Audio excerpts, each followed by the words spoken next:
Good morning students. आज हम जो थके पाव उपन्यास है उसकी कथा वस्तु या उसके सार पर चर्चा करते हैं। भगवती चरण वर्मा द्वारा रचित है जो थके पाव। यह शीर्षक उपन्यास सन 1963 में पहली बार प्रकाशित हुआ था। इसमें लेखक ने मध्यवर्गीय परिवार से जुड़े केशव की कहानी है।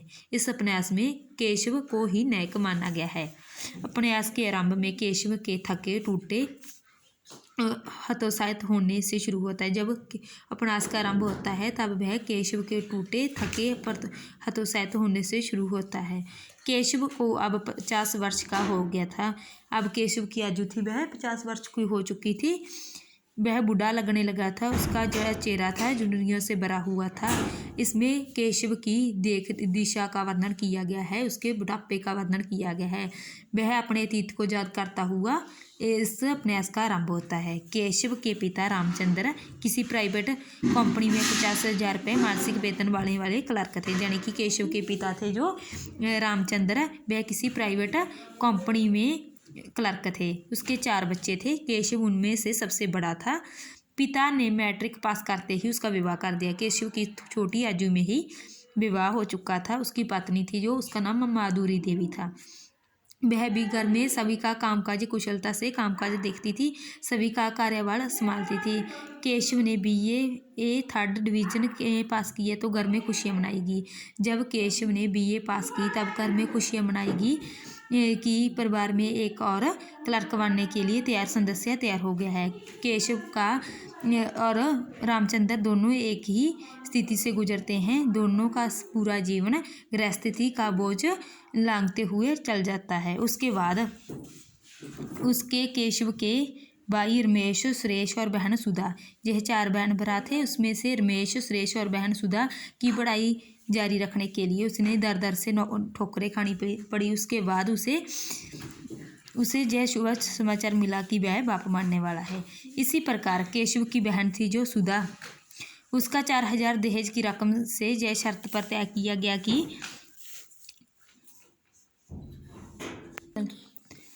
केशव की बहन सुधा का विवाह 4,000 दहेज की रकम देने की शर्त से तय हुआ था। पर फिर भी केशव और उनके पिता रामचंद्र ने कुल मिलाकर उसकी बहन का जैसे तैसे विवाह कर दिया था।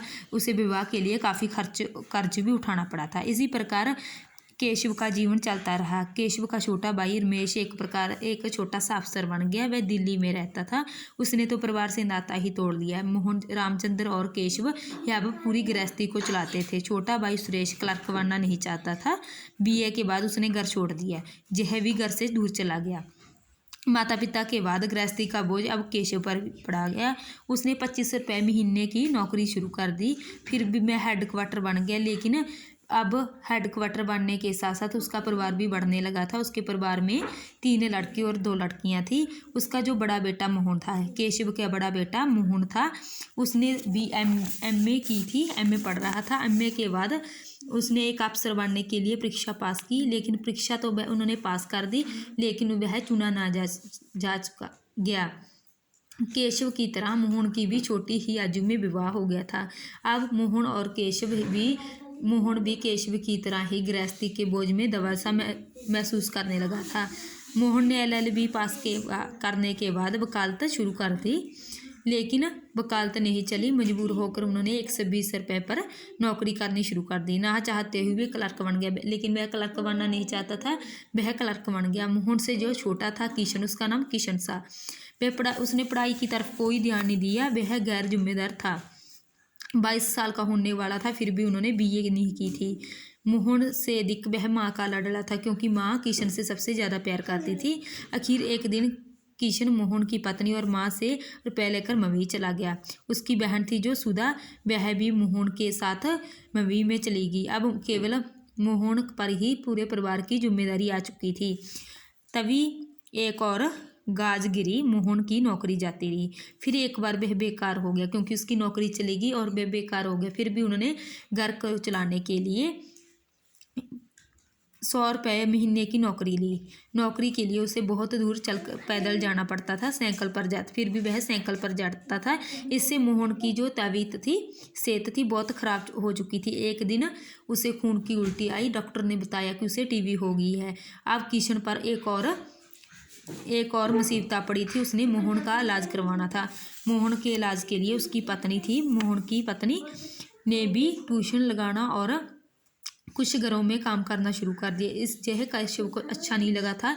वह नहीं चाहता था कि उसके घर की बहू बेटियां कहीं दूसरों के घर में काम करे, पर यह मजबूरी थी उनकी भी। इससे धीरे धीरे मोहन का इलाज चलता रहा। धीरे धीरे उनके इलाज में सेहत में सुधार आता गया, लेकिन इससे परिवार का और उसके घर की आर्थिक दिशा बहुत खराब होती गई, क्योंकि कमाने वाला कोई नहीं था। परिवार का बोझ बढ़ता ही जा रहा था।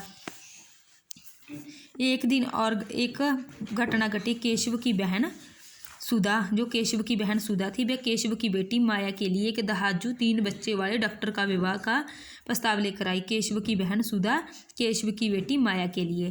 केशव आर्थिक स्थिति को ध्यान में रखता हुए रिश्ते के लिए तैयार हो जाता है, क्योंकि उसे पता है कि यदि किसी और रिश्ता करेंगे वहाँ बहुत ज़्यादा खर्च होंगे। इससे उन्होंने, परंतु माया ने उसे मुंह फाड़कर शादी से इनकार कर दिया। वह नहीं चाहती थी कि वह शादी करे। इससे आखिर घर की हालत से तंग आकर वह भी अपने भाई के पास चली जाती है।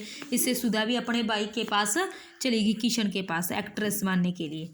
केशव गृहस्थी की गाड़ी खींचते खींचते थक चुका था, क्योंकि मोहन की नौकरी भी जाती रही। केशव भी कुछ कमाने लायक नहीं था। घर का काम माया और उसकी केशव की पत्नी दोनों ही करते थे। कमाऊ बेटा बीमार हो चुका था, आपको भी पता है, क्योंकि घर में कमाने वाला नहीं था, तो घर की आर्थिक स्थिति बहुत खराब हो चुकी थी। परिस्थितियों से मजबूर होकर उन्होंने, केशव ने 1000 रुपये की रिश्वत ले ली। लेकिन रिश्वत लेने के बाद उसका जो हृदय था वह कटोच रहा था, क्योंकि उन्होंने अपने जीवन में कभी भी रिश्वत नहीं ली थी। रिश्वत की बात अपने बॉस को, उसने उसका पश्चाताप करने के लिए रिश्वत की बात अपने बॉस को बता दी, और केशव ने इसका पश्चाताप करने के लिए नौकरी से त्यागपत्र दे दिया। उसने वहीं नौकरी छोड़ दी, जिसे केशव ने तुरंत स्वीकार कर लिया। बरसों बाद वह अब बेकार हो गया था, क्योंकि इतनी जगह नौकरी करने के बाद भी अब वह बेकार हो गया था। तभी किशन और माया, जो